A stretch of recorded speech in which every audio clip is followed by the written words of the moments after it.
Space, the final frontier. Well, okay, not really. All right, take two. Here in the Mitten State, welcome to Code 47, bringing you all things Star Trek, spanning the quadrants, the best thing since the neutral zone.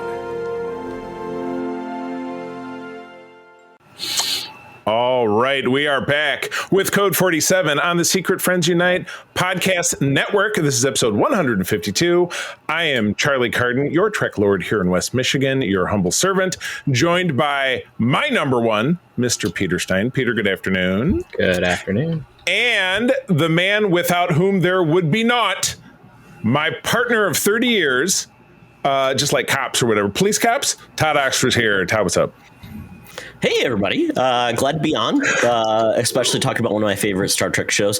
I do have a question for the Illuminati. What is an appropriate Star Trek salute type of thing? Because I was going to do some things. I'm like, nope, none of those work. Is there an actual official... they don't do that to like officers. They don't salute. They don't do anything. Is there like reporting? Like when you report to a senior officer, you salute and. I have a non-canonical answer that came from a DC comic, my favorite run, which is the Volume 2 run from the 90s, where Kirk addresses an ensign who salutes him, and Kirk says, well, salutes are kind of considered passé in Starfleet. So I take that to mean that there is no such. Yes, the only salute is the Vulcan salute, which is not military related, obviously. No. We're not doing it. There's the sarcastic Star Trek high five with the like you just do this. That's like your thing. High five. Well, start writing letters and stuff to the people at Paramount, and we'll see if they pick up on any of your ideas. We'll see if that flies. But anyway, Todd is on to do a little wrap up of what has come before on Strange New Worlds. We're going to talk about season 1 and season 2, and then our overall hopes for season 3. And then Peter and I are going to talk about the kind of kitschy 1994 documentary wrap up of Star Trek: The Next Generation, hosted by our own Jonathan Frakes, called Journey's End in segment 2. But before we do that, we're going to talk a little bit about our Secret Friends Patreon squad, of which we do have a new member this week, which is exciting. We got someone, and then we're also going to give them their just desserts. But tuning into our Discords means exclusive shows, early programs, awesome Discord benefits, 7 days for free, 50% off your first month, and then as little as $2 a month moving forward, which is nuts. Lots of great entertainment for that money. These folks been taking advantage of it. My buddy Derek Trevelyan, the figure dude, Francie, who does my wife's hair, Xbox expansion pass, Mr. Luke Lore, he was just our guest on SFU last week, awesome guy, and my Uncle Tim down there in South Haven, Michigan. Also, John Sedorf, Brendan Myers, Corinne HD, Matthew Keel, Kurt Krug, my buddy, who hooks us up with all those great interviews, Tanya Lee, Chipotle Bear, famous Seamus, we're going to hear from him over on SFU with a comment he made on our episode this week, J Newport 007, Cam the Movie Man, and Brian Osterman, a.k.a. Darth Prozac. And I was wrong. We're going to circle back and handle him in our new Patreon. We'll get them next time. But our new Patreon's name is Freight, F-R-8 Conductor. Who welcome aboard. Glad to have you. Trains do they go choo choo? I think so. Or the bus. That's how you stop the bus. That's how you stop the train too. But circling back to Brian, he was he's the fifth member of our recent new crop of 5 that our super secret friend squad sponsors. Sean Stella and Henry Nice. They're in the Twin Cities. We love them very much. But we get to give Brian his Star Trek race and job. And Todd, as you were the one who pioneered this concept, I think you should go first. Wow. Okay. So hot seat. Don't know much about Darth, like Brian himself, so his name doesn't give much away. Darth obviously seems Star Wars. But you know what? I'm going to... One of my favorite races in Star Trek, and I wish we had more of them, is the Andorians. Yes, Love agreed. them to pieces. They're phenomenal.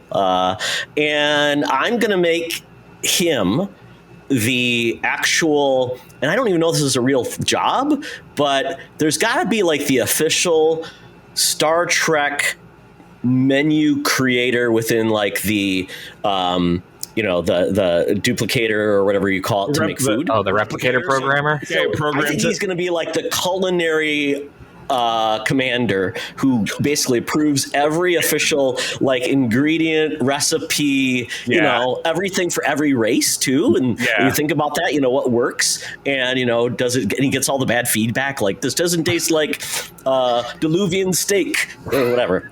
So Nice. so I think that's his role. I don't know, culinary commander. I don't know what's a good title. Culinary commander. I like it. The chief of culinary services. Starfleet head of culinary arts. There you go. It's an art. It's an art, not a practice. Sandwich artist. Starfleet Subway. Oh, that could be the name of the episode. I'll type that in. Peter, what's your pick? Well, I was not to seem too close, but the race I was gonna give you one of my favorites from Strange New Worlds, because that's what we were doing. I'm gonna go with the Enar. Oh, all right. So a subset of the Andorians, and also because Darth, you're going to be one of those. You're going to be a shuttle pilot. Ooh. So you're the greatest in the quadrant. Darth shuttle pilot. I like it. And an Enar now, Todd, as you probably picked up at reviewing Strange New Worlds, the Enar is the blind, little lighter colored skin Andorian. There's their sister race. So I was wondering about that. I just looked it up. And I'm like, okay. Oh, there you go. Well, if we're playing, and I'll keep it in the Enterprise space because Enar, Andorian, both big races in Star Trek Enterprise. So I'll go with one that we have not really seen since, and someone who put the bedrock in that alien species is a friend of the show who we've talked to several times. I'll go with a Denobulan. That was Dr. Phlox, our friend John Billingsley. And instead of being a doctor, he is a DJ. Because let's face it, DJs, that's a thing on Star Trek Discovery. Yeah, they just waka waka. So he is a Denobulan DJ on a ship in the Discovery era where apparently that kind of thing was tolerable, maybe even on the Enterprise itself. We have seen a Denobulan in a red shirt on Strange New Worlds fighting in the transporter room with somebody else. How did I miss that? We'll have to talk more about that later. That's crazy. Well, cool. So yes, Brian, welcome. Welcome to the Star Trek world, Mr. Freight Conductor. We will get to you in our next show. And again, thank you to the Nias family and everybody for supporting us. Again, patreon.com/secretfriendsunite. 7 days for free, half off your first month, and stay on board for as little as $2 a month. Great bargain. Lots of fun extra content to enjoy. All right, moving on. We have a couple of news stories. We're all just it's all Strange New Worlds here because that's what's going on in Star Trek right now. But we did get word coming down, and again, we usually get our news sources from the TrekMovie.com. But Strange New Worlds is coming to an end. With season 5, and this is weird because season 4 is currently in production, probably getting pretty close to being done, and then season 5 will start subsequently. So if you think about it, season 4 will be out next year, probably approximately the same time period, and then season 5 will be on in 2027. But for some reason, now we know that the standard with these Star Trek shows has become 10-episode seasons because that's the streaming world. It's about as good as you get. This one will be 6 episodes, and I'm just kind of curious why 6 would end up being the number. I mean, what do you think, guys? Yeah, I know the obvious answer if you're not watching on YouTube is the making it rain stuff. But, this is a very popular show. But Todd, you and I have talked for many years and years. I never really am able to get the whole ROI part of streaming. Like, it's not in the old days where you're like, we're selling ads for blah, blah, blah a minute. And that's how we know how profitable the show is. So when it comes right down to it, why are they cutting just like a few? I mean, if they cut it in half, it would be 5, but this is 6. So is there some design behind this, or like we're going to have a 3-2-1? 3-2 arcs. 3-2 episode arcs. Okay. That's what the Clone Wars did when it came back for its final run. Okay. So, although they did 3 episode arcs, but so my guess is that's what we're doing. Either 2 3-episode arcs or 3 2-episode arcs. So we'll circle back to that, but yeah, Todd, go ahead, because I had a thought. So I'm guessing this was part of a negotiation, and they probably told the creators, you're getting less episodes, money, whatever. And they most likely are getting, Paramount is most likely getting feedback when they look at the viewership and numbers of streaming.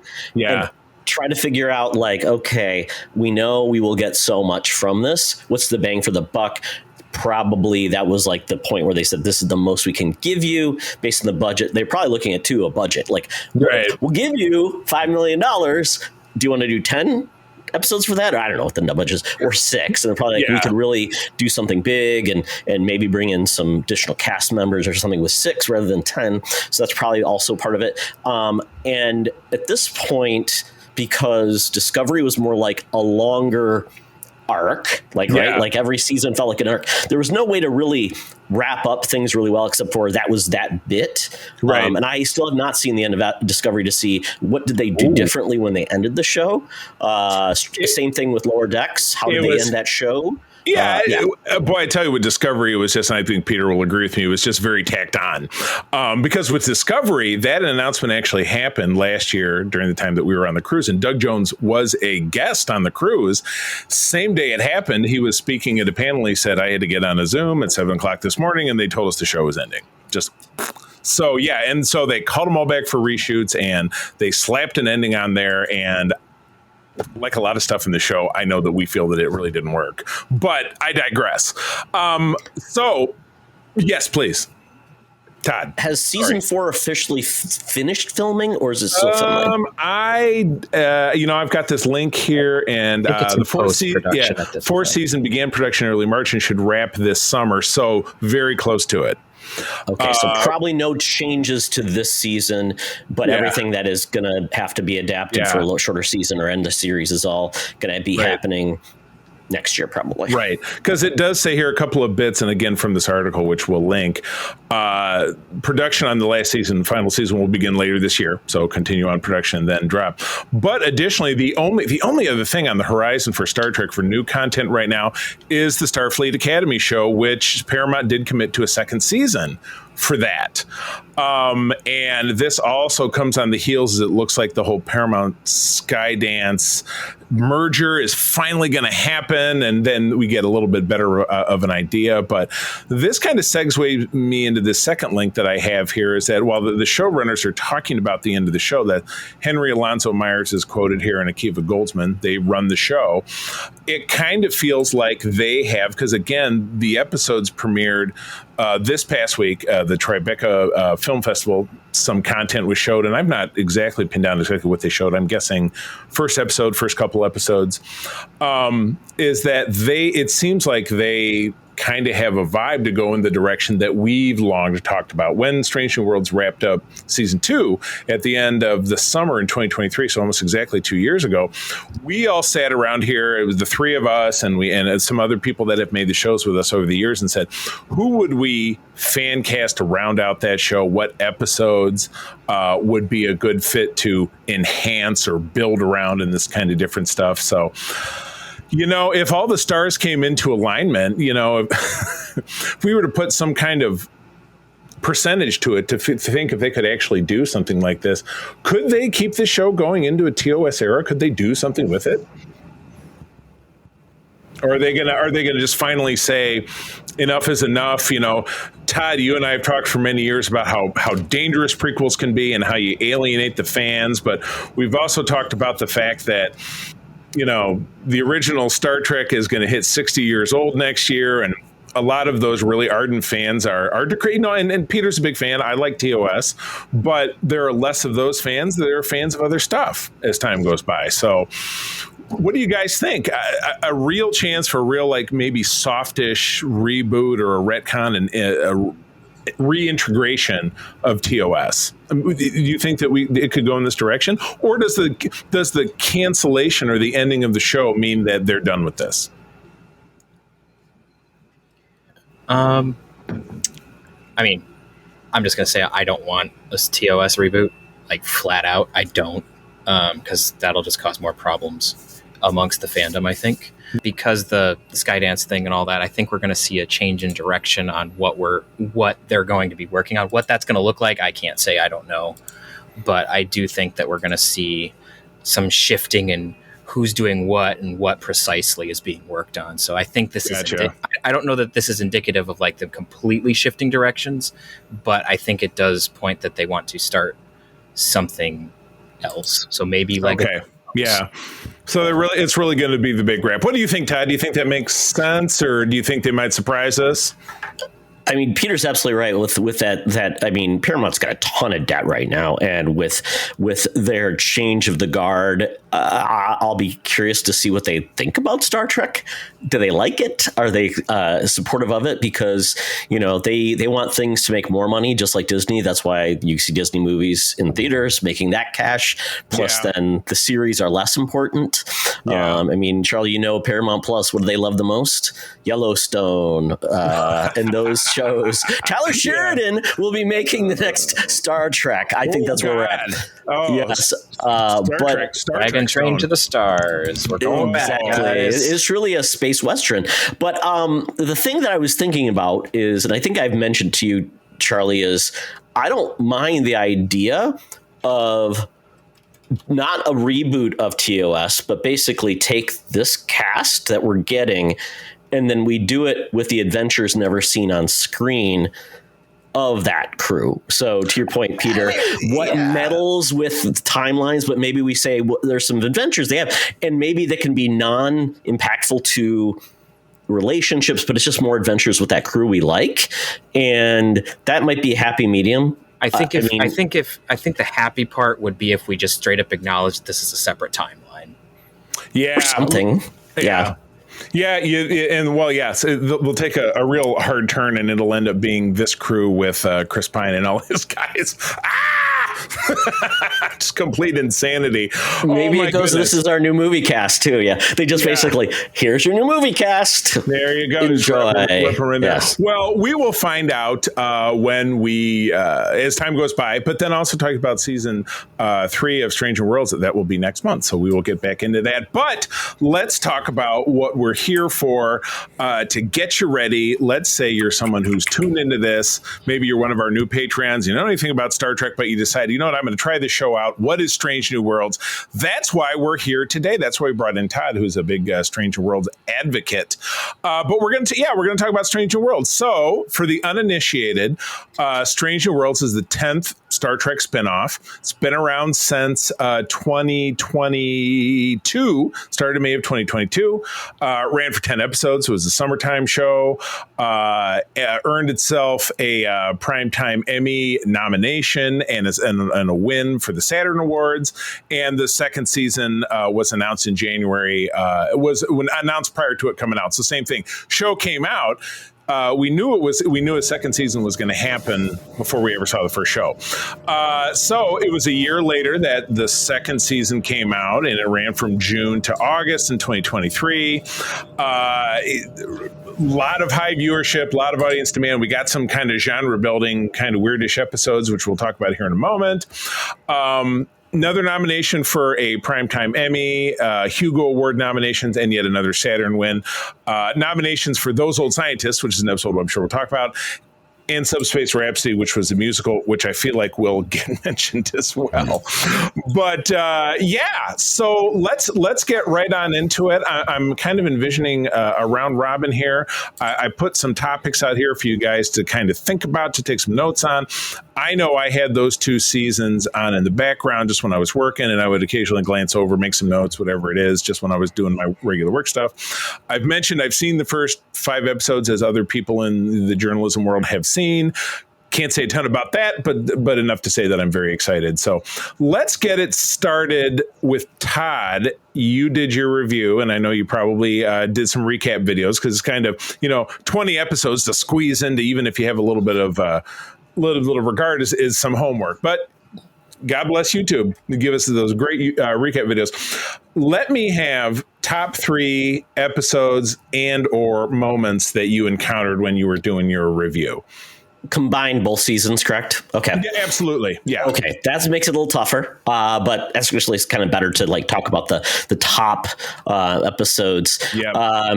It's kind of a theme for me, because the episodes I've really enjoyed have been where humor and kind of like really embracing wacky sci-fi has been okay. It's lighter Star Trek to a large extent, but the way they handled it has been very good. So Spock Amok, great episode. It's like Freaky Friday, very fun, very enjoyable. Kind of, once again, a couple that are like, hey, tread a mile in my shoes, and that's exactly what they get to do. You got to really just some really unique moments with the significant other who, quite honestly, she's trying hard, but it's not working great. And, long distance relationships are hard to do. And I just love that we got that moment. Very, very cool. Really recommend that episode. Another episode I really liked. It's funny that I'm finding I liked a lot from season 1. The Serene Squall. This is once again the flim flam. A hidden asset coming in and unexpected, and then you get to basically have. In a kind of comedic, but showing their additional abilities to manage, a threat, which is essentially create a mutiny. Which is something I think Star Trek trains you to do because obviously they don't want you to do. But I loved how they were able to manage that, influencing all those things to taking the ship, and then the adversary, the captain of the pirates, essentially, Angel? was a cool character that I think could come back, obviously, which is kind of neat. You make a good character, you want them to come back, which is great. Obviously, part of it is not knowing who that character was. And then I think with that, there were some episodes that I had challenges with, but I think another episode I really enjoyed was the finale of season 2, just because it heightened everything. It did what a great writing and things can do.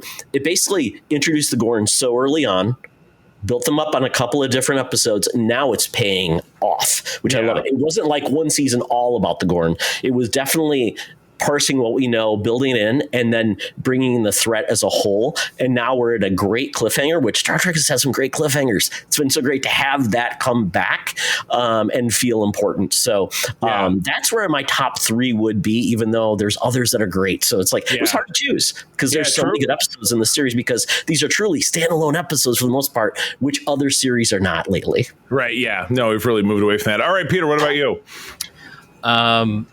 So I kind of picked a few from both seasons. So I think my top one overall would be Tomorrow and Tomorrow and Tomorrow.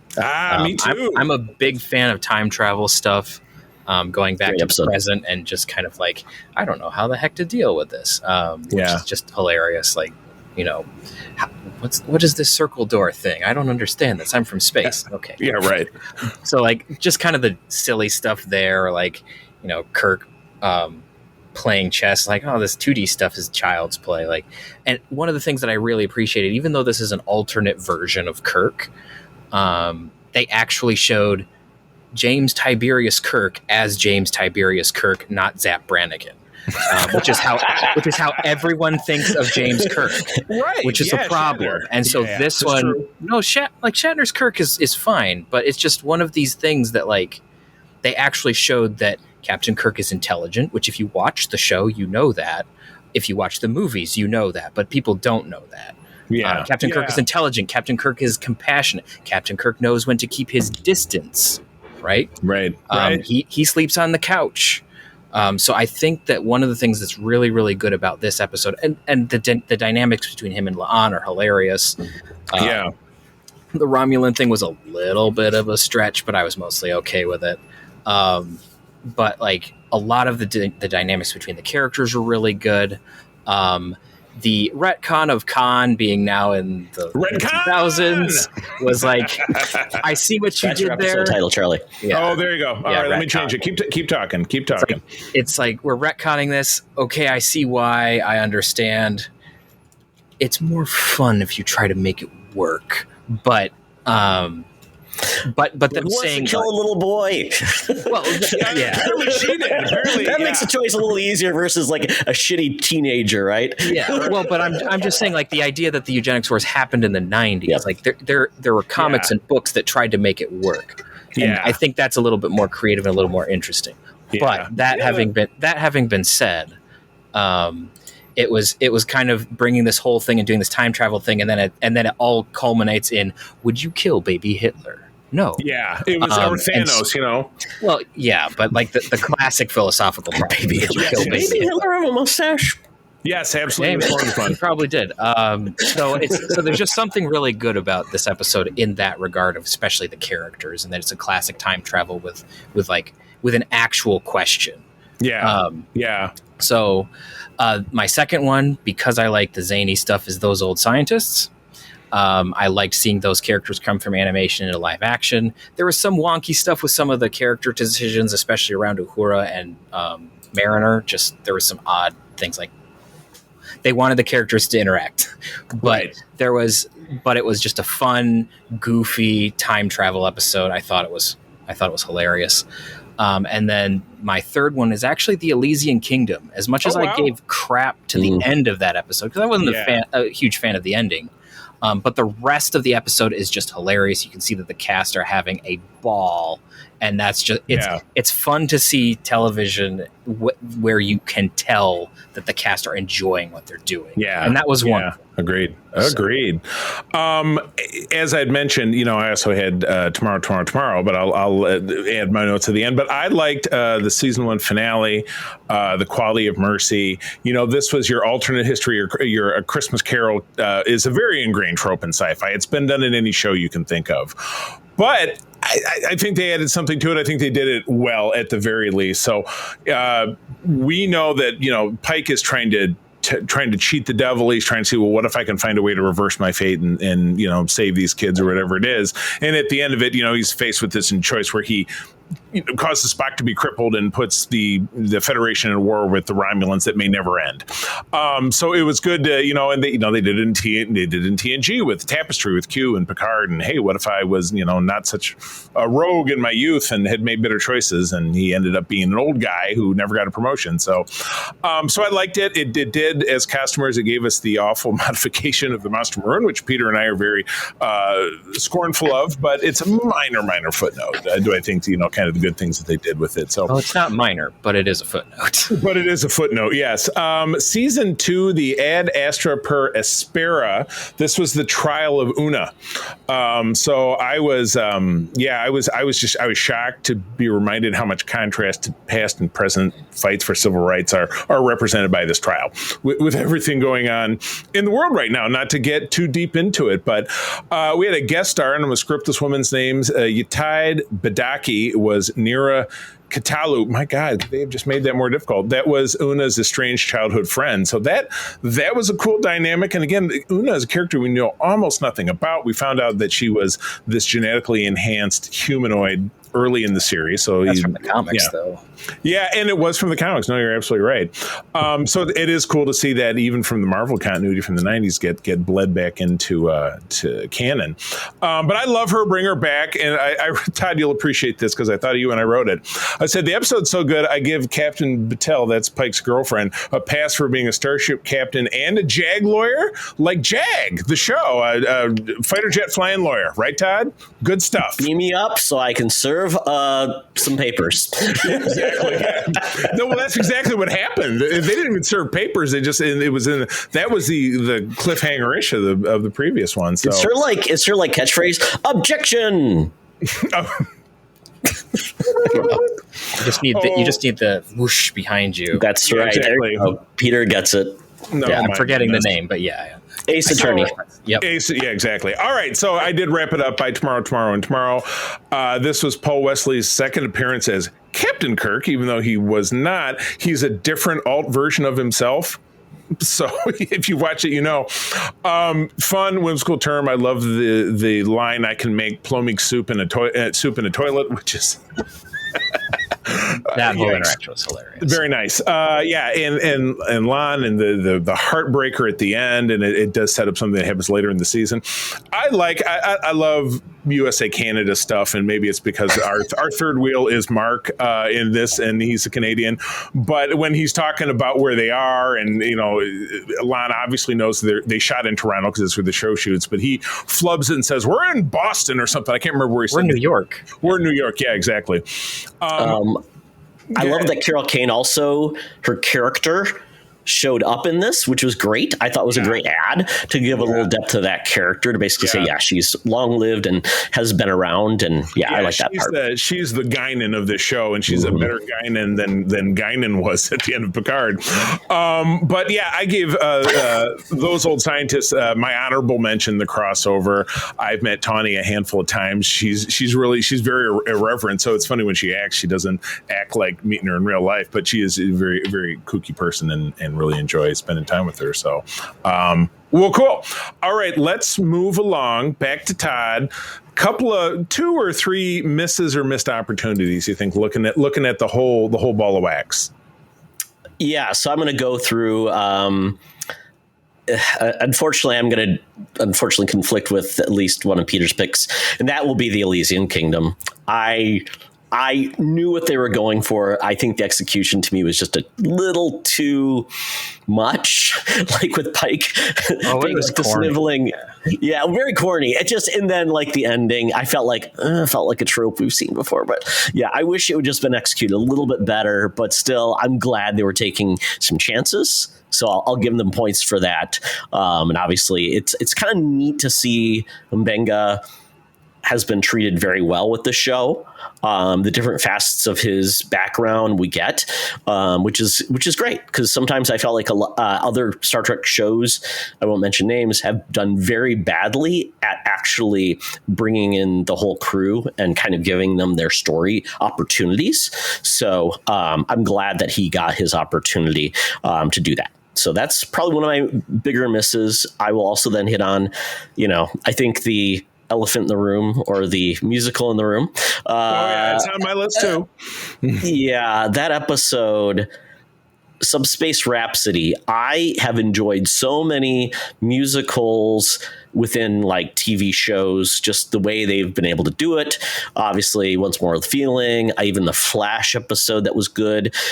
We've gotten many opportunities in The Simpsons and other shows. This one, where it failed, because I think the crew was up to the task. It was the songwriting was not good. And also I don't know why. Yeah, I remarked. I said, I love, and I'll throw mine in here. But I love music, and I'm tolerant of some musicals. Yes. I like more of the classics, but this was just not. This was just not good. I wrote it felt like an SNL skit, and a shitty one at that. And I hate to say that, because even the songwriters, remember, it was what's her face from Letters from Cleo. Remember, she was K something. I'm drawing a blank on her name. And people absolutely love this. There are people in SFI, which Peter and I are part of, who would have watch parties so they could watch this. And I'm just like, I couldn't even stand the dance, like the rap dance and Klingons. It's just make it go away. Make it go away. I just, Yeah, I feel like writing a musical is hard. To your point, Peter, like the lack of interconnectivity at times, it just felt very all over the place in type of some of their theming. And a lot of it felt forced too. Yeah, the weird thing is, like, you can do eclectic musical choices. Like, look at Joseph and the Amazing Technicolor Dreamcoat, for instance. It uses like every single song is a different genre. Everything. You can do that. It just, for whatever reason, these did not go together. Yeah. It was chocolate and peanut butter. So we got thrown off. Todd, what else you got?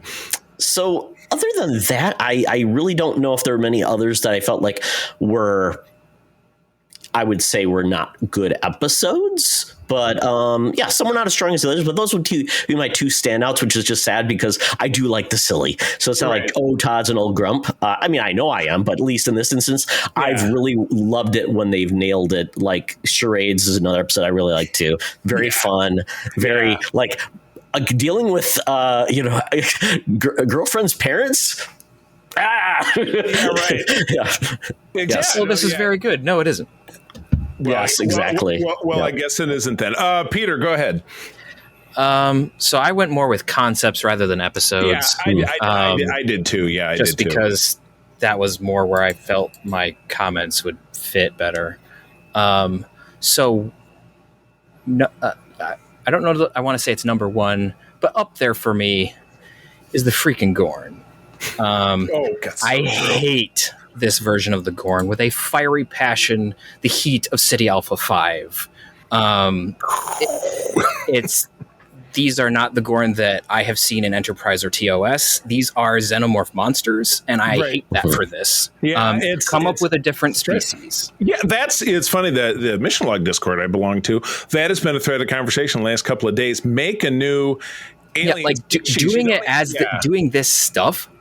Fine, I'm fine with that. Bringing in the xenomorph type stuff, bringing in like a scary monster and all that. I'm not opposed to that. Yeah, it's just not the Gorn, because you're making the Gorn into a monster rather than an intelligent species that Kirk can have an intelligent conversation with, even though they came from. Even though the Gorn is a jerkface in Arena. Yeah, right. There is something to be said for othering the Gorn. Othering. And so this is something that I don't think this was a good call. Yeah. Peter, I was going to ask you about that, because I'm a little confused too, because we talked about like the Gorn have like done things. And I'm curious if they are this like uncontrollable force. No. But I'm just saying that's kind of like how I feel they're treated right now. But I'm like, if they're actually supposed to be a race you can interact with and see, like we haven't seen that yet. So I'm like, how are they going to make that how are you going to make that jump? Because the Gorn hegemony is supposed to be a government that the Federation has a relationship with and that the Klingons are allies with. Yeah. Right. So you can't just be like, oh well, we're allies with monsters. Yeah, and all they show is they're the xenomorphs from the Aliens films. That's what they show. Right. And like there's like hints and bits and pieces of like maybe there's some sort of culture, maybe there's some sort of reasoning, like La'an kind of gives like there's a thought process to what they do when they release like survivors.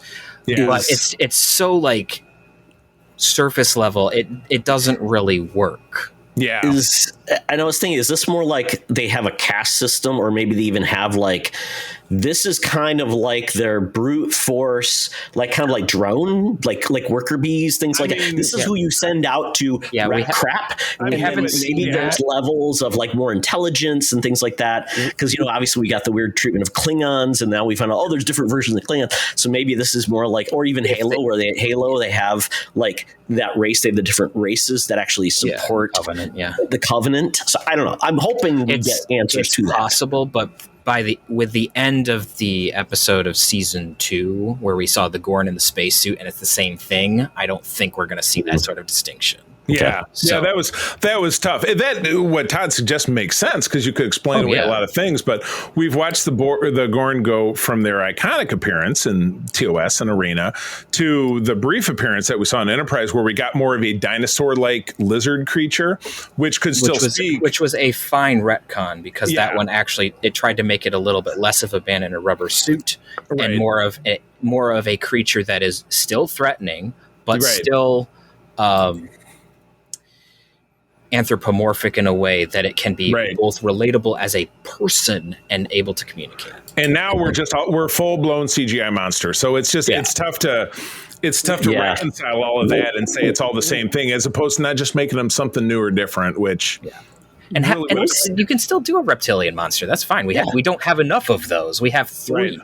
Right. So what was more reptiles? What was the Voyager race of creatures that were kind of like the Voth were the dinosaur ones? Yeah, dinosaur. No, not that, but the other creature that kind of felt like were like an unstoppable force. They were climbing on the outside of the predator and prey. The Hirogen.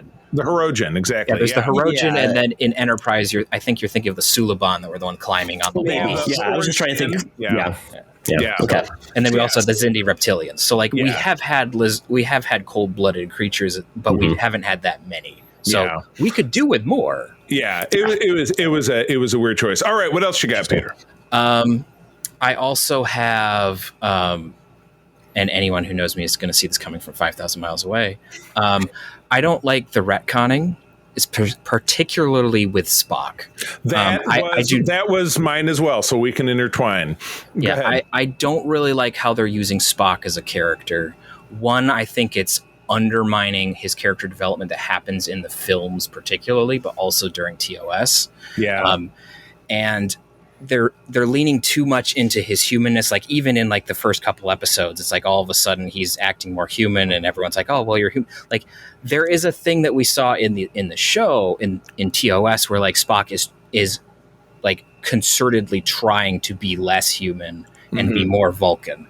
But this Spock isn't doing that. He's fighting with it, but he's losing that fight, and not in a way that is consistent with his character for later on. Right. Like you could see him lose a couple battles, but then come back stronger. But we're not seeing that, particularly with the way that they keep kicking him into human form and Spock is the whipping boy of this show, unfortunately. Yeah, everything Dad really where, does. Like you really turn him into a him. human. Like as much fun as Spock Amok was, there was a little bit too much of that. As much fun as charades was, there was way too much of that. Where Spock is just getting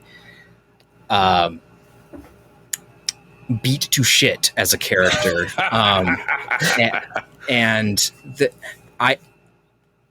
it hurts me because this is one of my favorite characters of all time. And so to see Spock, who is portrayed amazingly by Leonard Nimoy, and it just feels like they don't get Spock as a person. They get Spock as the idea. They get Spock as the character concept, but they don't get Spock as a whole being with all of his complexities and with all of his motivations. The whole Spock. So they've made those up, and those motivations do not match with Leonard Nimoy's version of the character. And so it's just a weird connection.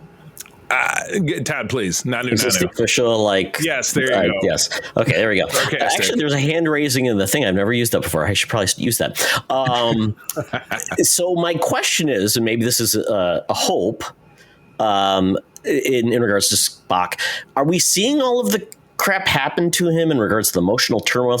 Maybe we do see him become, like, the journey actually becomes to be more Vulcan-like as he learns, because he's connected too much with humans. So maybe we'll see like more of an arc in that way, where he gets to be more like the because obviously this is before he even gets on, with his core cast. So maybe we see that. I don't know.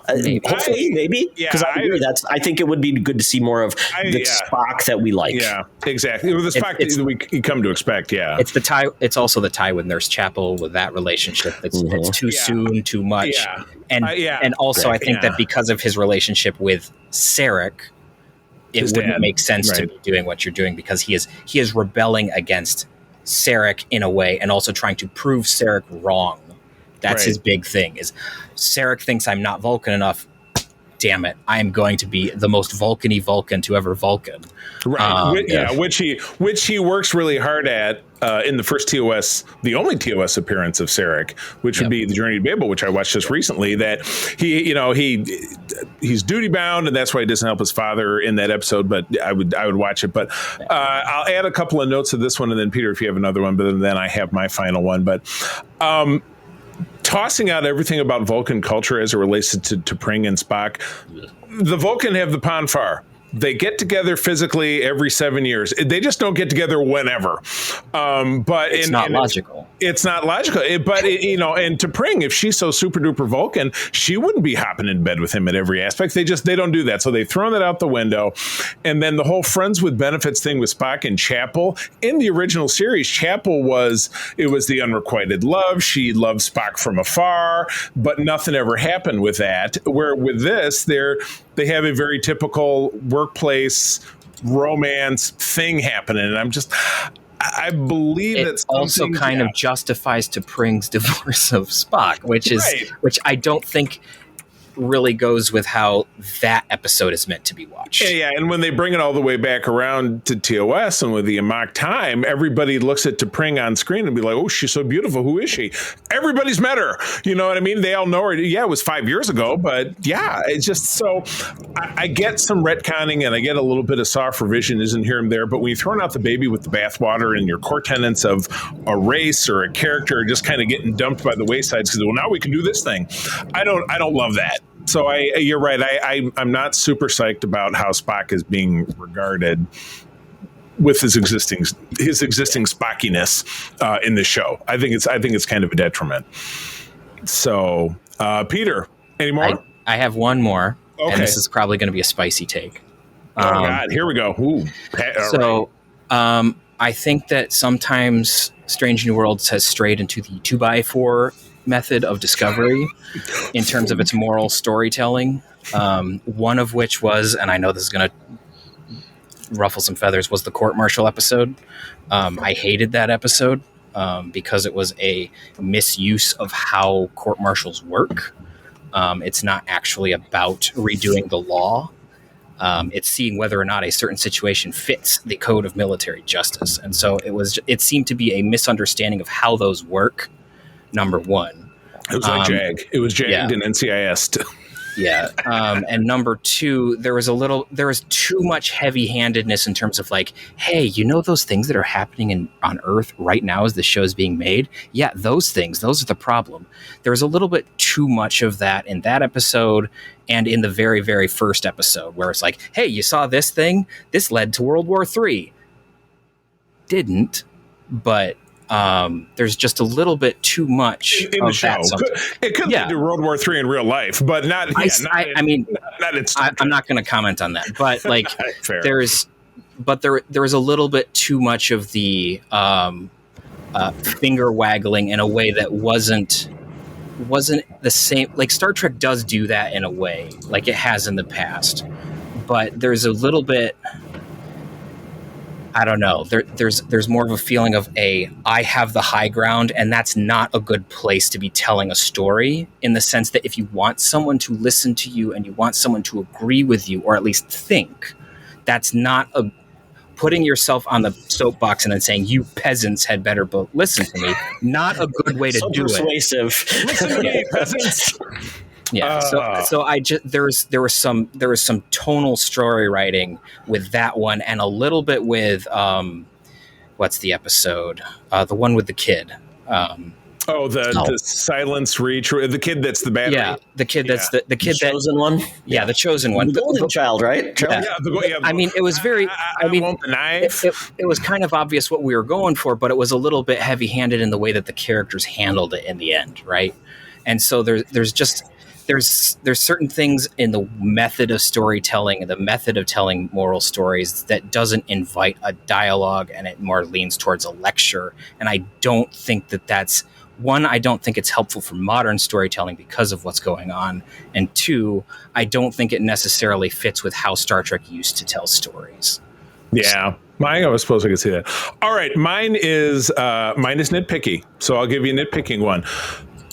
The fucking rank stripes. They can't get them right. No, I'm serious. Because it's really easy. Think about this. United States Navy rank stripes are, 4 stripes as a captain, 3 stripes as a commander. In TOS, they simply dial back 1 stripe. So it's like a captain is, or in the Navy, a lieutenant commander is 2 thick, 1 thin. And then in Star Trek, it's the same for captain. But in this, they've gone to the way it looks in the U.S. Navy sometimes. But like in Discovery, they were full TNG because they had little pips on the badges. That was easy. That was easy to sort out. But I like this outfit kind of better than the original TOS version, which was kind of this velour nightmare that they never could get consistent. These are all nice and consistent, but stay on those. The rank stripes in these look like, it's like, Peter, hold up your wrists. Right? Like yours is like, see 'em. Yeah, that's supposed to be a lieutenant, but in the Navy, but not in the TOS, which just kind of makes me nuts. So yeah, this is Lieutenant Commander. Yeah, exactly. So it's squirrely whirly, and it drives me crazy. That's why you put the rank on top so you don't have to look down at their arms. Exactly. Which is friends. And it's also what they do in TNG going forward. They have in the films they put it up here. So yeah, exactly. So you don't have to squirrel around. So, and then I already mentioned the Monster Maroon, which was a sacrilegious. You don't mess with Monster Maroon. It is the. Do you want to know my spicy name for it? What? The Dumpster Maroon. Oh, so spicy. Oh, my goodness. All right, let's wrap this up. One each, a top hope for season 3. Todd. Ooh. Top hope is I really hope they continue on the path of not only focusing on the things we already know, meaning if there are alien races where we have only touched on them a little bit, give them a little bit more of a presence, play around with the crew maybe, where to Peter's point, hey, did you see that one like wait, there was one? Oh my goodness. It's kind of like, let's play around with this, because I think it's really good to bring in some unknown pockets. That'd be great. And I think also, we got one presence of the Klingons where obviously they save the day by getting drunk. Great. But the Klingons are great. It's never too painful to bring in the Klingons we like. The Romulans, I'm cool with anybody you want to bring in, even maybe bring in some other areas that have been touched upon. But I would like more of that, because I really do enjoy when we see different aliens. Another reptilian, bring in the Zen Kethi. We know that they've had relations with the Federation. We never see them. Or bring us back some Zindi. What happened to the Zindi? It's been 100 years. What are they up to? I agree with that too. Peter, what about you? Top hope for the next season. Hope.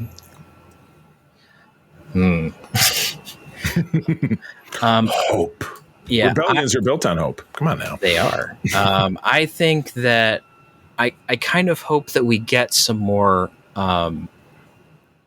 fun storytelling, and not as much as I do enjoy serious stuff. I think that I think that there's a need, and Strange New Worlds has been doing this too, but there's a need to embrace the camp.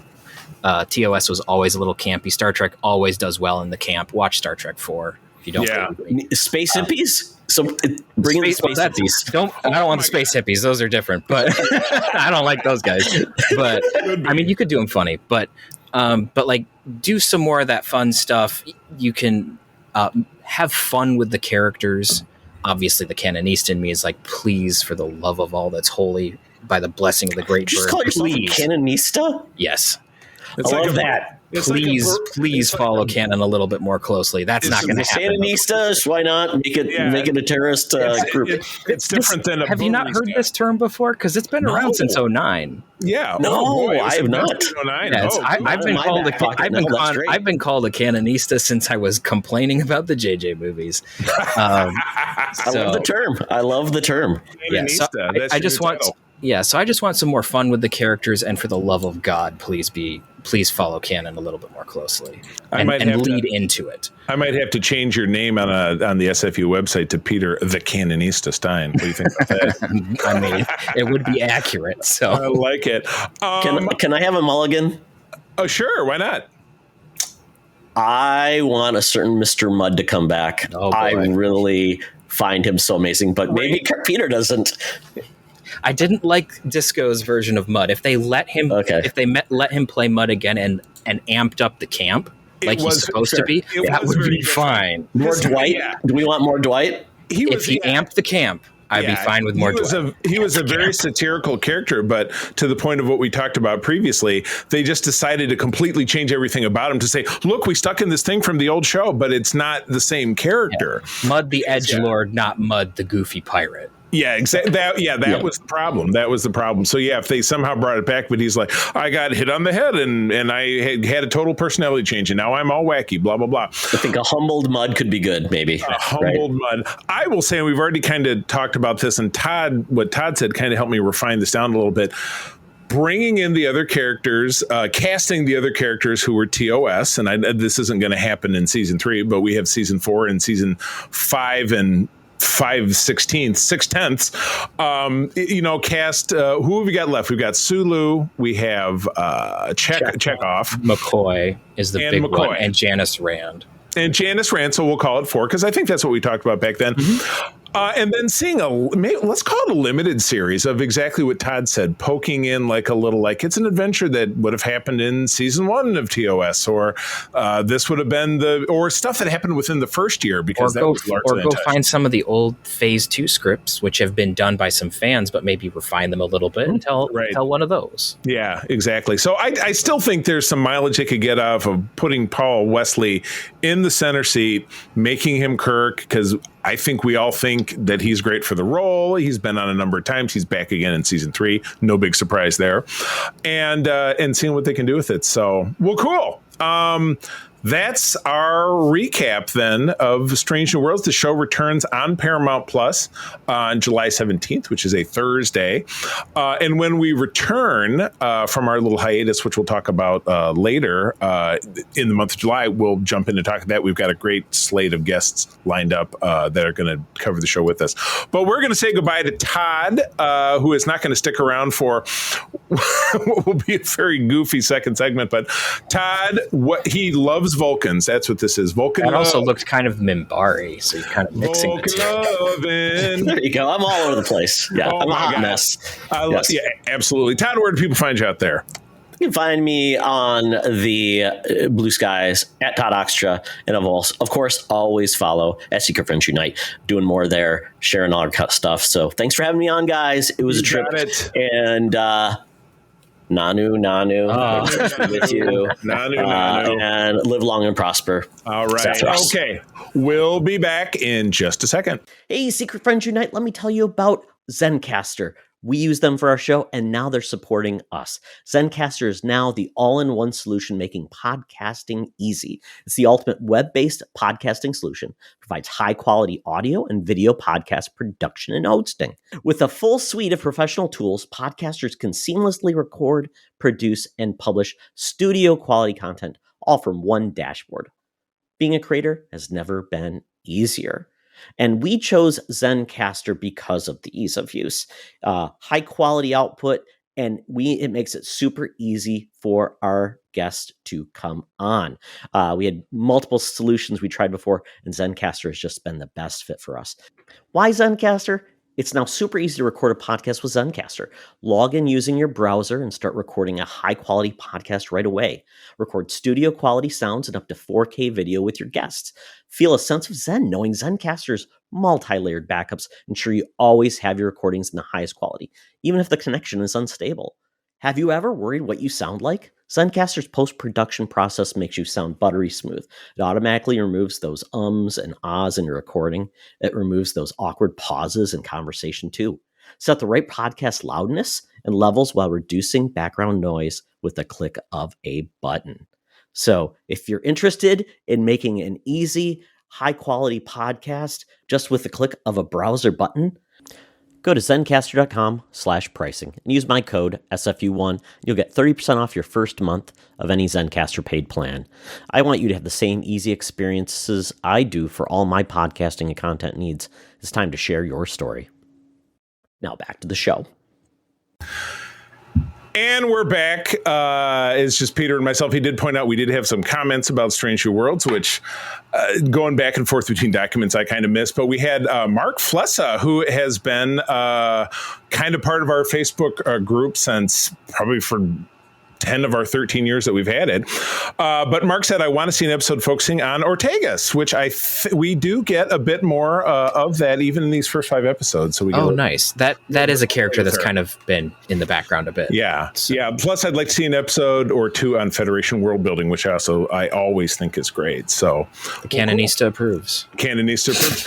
Andy, who is Andrea, who is a very nice woman who I've met from I've met her over on the Mission Log Discord.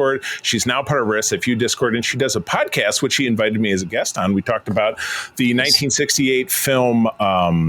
It's a musical podcast. It's called the World Stage Theater Podcast. It was the 1968 Barbara Streisand film Funny Girl, which I'd never seen. It was Streisand's theatrical debut, which is fascinating. So Andy says, the Pike speech in Strange New Worlds, the episode, immediately springs to mind. Kirk talking about idiot chess and tomorrow is the smaller moment. I also love Boimler and Mariner causing chaos and those old scientists. Who doesn't? That was all super great stuff. So cool. Thanks, both of you, for tuning in. Hopefully, Mark, I don't know if Mark listens to the podcast, but I hope he does. But we'll give you another shout out when we share the episode. Hopefully we'll get you tuned in. All right. So jumping into what I think might be a relatively short segment. This is our second pass at wrapping up TOS. We were TNG, thank you very much. Like I said, TOS so much in the last segment, it's just like there's too many T's. Yeah. And I just said those old scientists, so maybe it was a mnemonic device. We were super psyched to have Dr. Trek himself, Larry Nemechek on with us last week when we wrapped up the last bit of season 7. But on your season 7, and again, this is only available on disc to watch it. So if you just have it on streaming, Internet Archive does have Journey's End. Okay, very good. Well, you see, look at that. You spoiled the name of it. I'm just kidding. This is a documentary that was produced at the time TOS ended. And I remember watching it when it was brand spanking new. It's called Journey's End, the saga of Star Trek The Next Generation. Included on the DVD, which came out in the mid-aughts. The Blu-rays came out in the early teens. So it is available to watch. And as Peter mentioned, you can dig it up online if you so choose to dig. But yeah, it was a documentary first broadcast the week of May 15th of 94. So this was 2 weeks before, or maybe only a week, because I think the finale came out the week of the 23rd or maybe 28th. I think that's right. I was graduating from high school at the exact moment, but this came out and it was very much a rah-rah. This is what's coming up and all this different stuff. So this aired before a Next Generation Viewers Choice Marathon. I remember that too. It was written by Stephen Wolcott, who I don't know was part of the staff, and directed by Donald R. Beck, who is, again, these are names that are not known to me, but that doesn't necessarily mean they're not Star Trek people. This was hosted by Jonathan Frakes, who's wearing a beautiful 90s suit. It was a special look back at the show, behind the scenes of making All Good Things, the final episode, a visit to a very 90s looking Star Trek convention, which was in Pasadena, local in LA, the Grand Slam convention. Talked about the phenomena of the series and provided answers to relevant but fun questions from fans. In addition, the documentary presented sneak peeks of Star Trek Generations, which came out that fall, the third season of Deep Space Nine, not really, and Star Trek Voyager. Completely there was a reference, peripheral terms, absolutely nothing actually about the show. There was reference and then a concept art of the Voyager, which was a very, very early one. Yeah, and and I love this. There's a citation from the Star Trek: The Next Generation Companion, written by our friend Larry Nemechek, second edition, page 300. That's actually the one I physically own a copy of. The filming of the documentary created tension among the series cast and crew. Most notably, Patrick Stewart had a run-in with the documentary's camera crew as a result of his exhaustion from appearing as Picard in every scene in All Good Things and having directed the preceding episode, Preemptive Strike. That totally makes sense.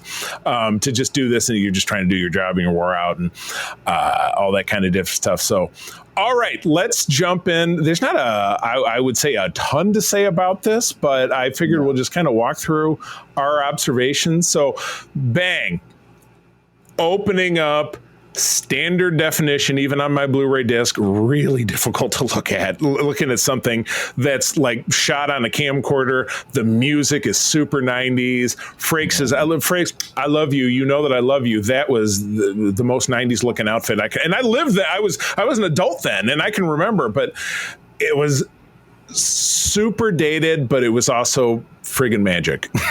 You know what I mean? And Peter, you're far too young to, because you were I was like, I wasn't even 3 when this came out. So, But yeah, and it's so funny. It's a new chapter of legacy has begun. It's also ancient history, but they're talking about Generations, which was, in retrospect, not a great film.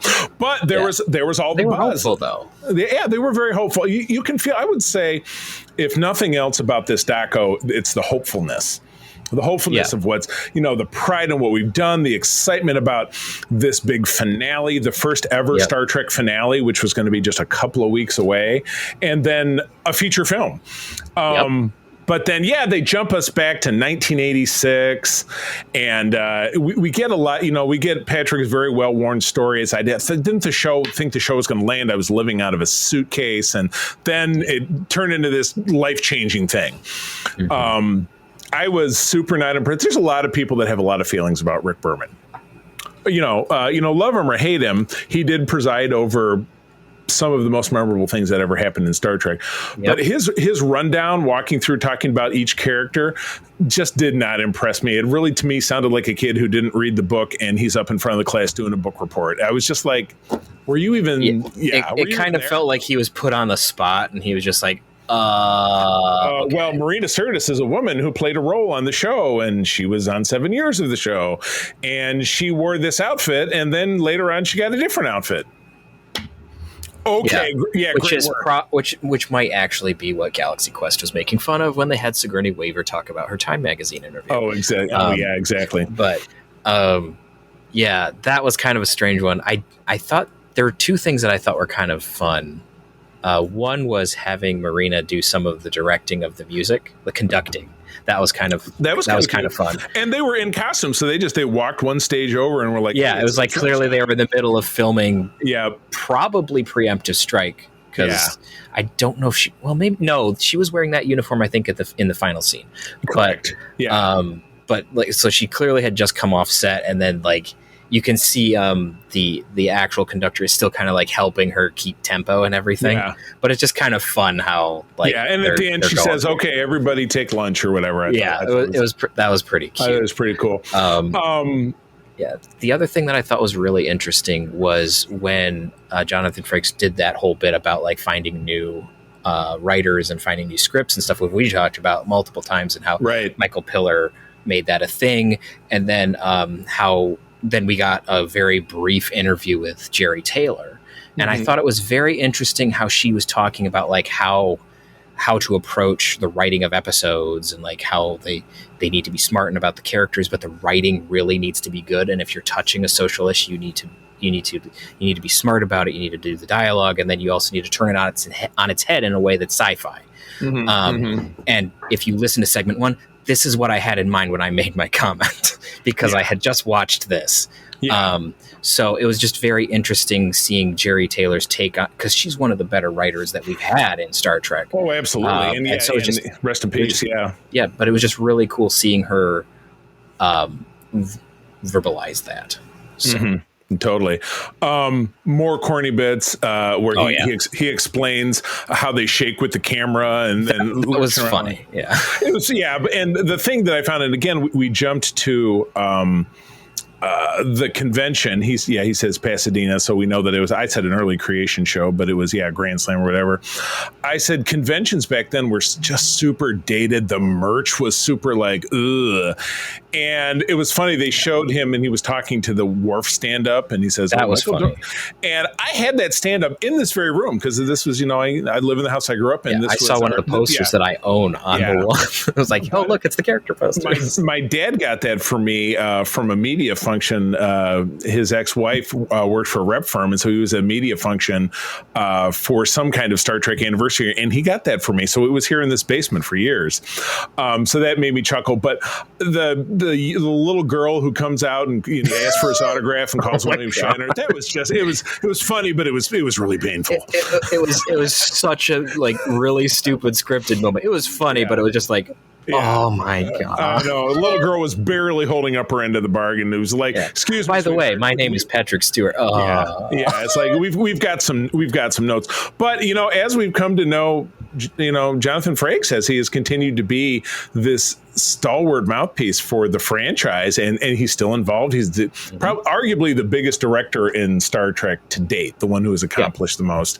It's just this was him in his prime, so it was pretty cool. But before we did this, we started at my direction. Peter and I started watching, or at least I was telling him about there was a doco that came out in 2012 at the end of the season 7 Blu-ray, of which this is also included on that same disc. That was a 3-part about just the final season. And as I watched it, I'm like, well, this is not really about the series. It's not what we want. But seeing the difference between 1994 and 2012 and just how much older they all looked, because we tend to just kind of freeze them as a moment in time, because we've seen these episodes so many times. So I mean, we all age. I'm not picking away at it, but something that I absolutely love, and this was interspersed with clips from All Good Things, and we also watched All Good Things recently. But watching how they put old age makeup on all of our characters, so Geordi, and then obviously Data, is like, well, he doesn't age, or at least that was the thought at the time, and then everybody else, and then watching them in season 3 of Picard, of which their characters would technically in universe be 5 or 10 years older. The old age makeup was so much worse than because now, I like seeing them as older people. I've always joked that they should go back and reshoot the future parts with them as now, just for shits and giggles. I think it would be tremendous. They're not going to do it, but it would be funny. Yeah. I just love Frakes as I do. His segues between the segments, like the costuming bit where he's saying you're a Klingon and a Borg ripped your uniform. It was just so I can't even explain to you how it's cringy to listen to it now, but B, it was just that was the 90s. That was the 90s. It was the tee up to Deep Space Nine is ongoing. They showed a couple of clips, and then I was psyched that we saw a bit with Armin, which we love Armin. He's been on the show. John Delancey, who I've met several times, they brought him in to talk about Q. And again, they name drop Voyager, and as Peter was saying, they give you a little taste of some design. It's like a page of sketches. Oh, this is what the ship might look like. It's like, oh, okay. It doesn't really land, you know what I mean? But whatever. I mean, and they brought in, Herman Zimmerman's talking about Generations, says, I'm hoping for the best. We have all these new sets, and I'm like, man, he's trying really hard. It's a promotional piece, and I get it, but hindsight being 2020, looking back 30 years, I understand why you're hoping for the best. It doesn't always pan out. Yeah. And it would take several more. It would take a couple of years past this for us to really. Yeah, it would get till First Contact to actually have a good one. Yeah, exactly. One of the interesting things when they were doing some of the stuff was they used like the behind the scenes footage. A lot of the scenes that we saw them shooting were alternate takes that we didn't see in the episode, which were kind of fun because because it's the curse of having seen these things way too many times. Right. But you can hear the cadence of the character. Like that is a different take than the one I saw on screen.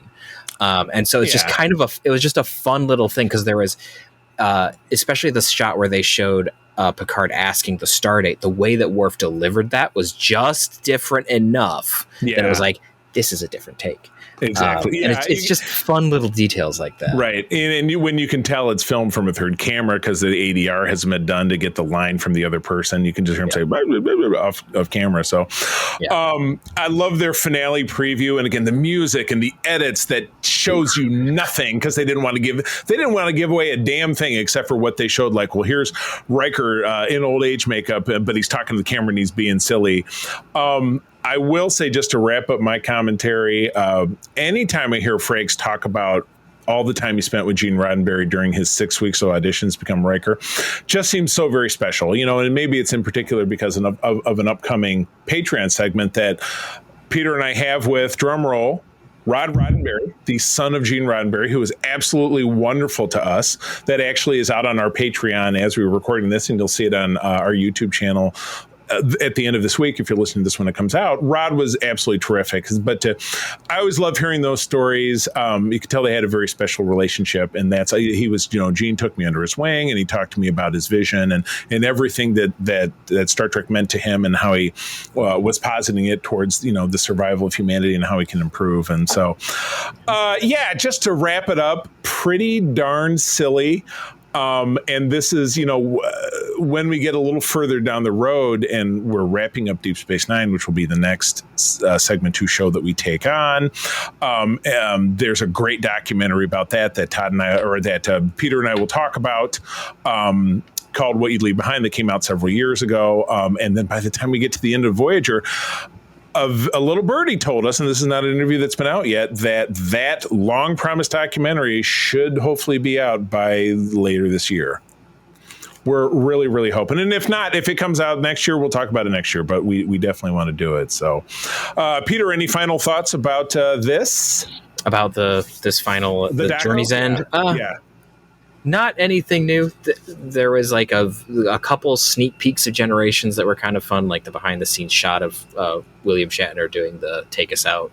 Right. That was kind of entertaining, but that was like it. We saw that, and we saw Stellar Cartography. Right, exactly. That was all we saw from Generations. And then he had. I think he also had a sketch of the observatory. It's like that was. Oh yeah, they showed the observatory. Yeah, quasi inconsequential part of the movie. Yeah, I mean, not even just that little bit of it. So, well, cool. Yeah. Well, we closed the door on regularly talking about TNG. It will come up again in random episodes. Randomly selected episodes in segment 1 of the show as we go down the road, and we will revisit it and other things that we have planned probably in the next year or so. So we're not leaving TNG forever, but this is the first show that we've really wrapped up that had a real ending of sorts, even though it went right into the movies. But it was a show that ended when it was supposed to end, maybe a little further past where it was supposed to end. But regardless, that's the show. Thanks for joining us. Big reminder, we are off during the next scheduled episode. I'm going on vacation. My wife and I are going to Michigan's Upper Peninsula, which, if you're familiar with the Midwest, is a charming, magical place, but we're going to be gone for a week. But when we return, Strange New Worlds will be out, and we have this great slate of a lot of our recurring guest stars that are going to be joining us, and a couple of new people too, that are names that you might recognize in the Star Trek podcasting world. So I'm really psyched about that. Really looking forward to it. So enjoy yourself. Stay cool out there, and keep enjoying Trek until we get back. But Peter, where do people find you out there? You can find me around the interwebs, most social platforms, at Petrus Aquinas. I'm not super active, but if you poke me, I might say something. You can find me primarily on our Discords. Other than that, you can find me on ELH's Twitch and YouTube channel, where I'm playing a Temerian chief engineer. And you can also find me behind the scenes on Starship Excelsior. Excellent. Good deal. And I can be found on kind of the social media big three as far as I see it. That would be Threads, Blue Sky, and Instagram. I am at the C3, TheCeeThree. But again, I'm on our Discords all the time. That's where we're having chats about all kinds of pop culture. So find us there. If you don't find us, ping one of us a note, and we will add you, because we would love to have you on board. But with that, we draw things to a close. I'm going to tell you, as always, that sharing is caring, and to keep on trekking. Peace and long life. This podcast is part of the Secret Friends Unite podcasting network, available on Apple Podcasts, Spotify, and podcast services around the galaxy, as well as video on our YouTube channel. You can support Secret Friends Unite by becoming a Patreon member, get bonus programs and more over at patreon.com/secretfriendsunite. Join our Discord community for even more discussions on all things geek. For all the latest updates on Secret Friends Unite, make sure to follow us on Threads at secret.friends.unite and visit secretfriendsunite.com. Find our merchandise at TeePublic and Redbubble. Thanks for listening, and may the Force live long and prosper.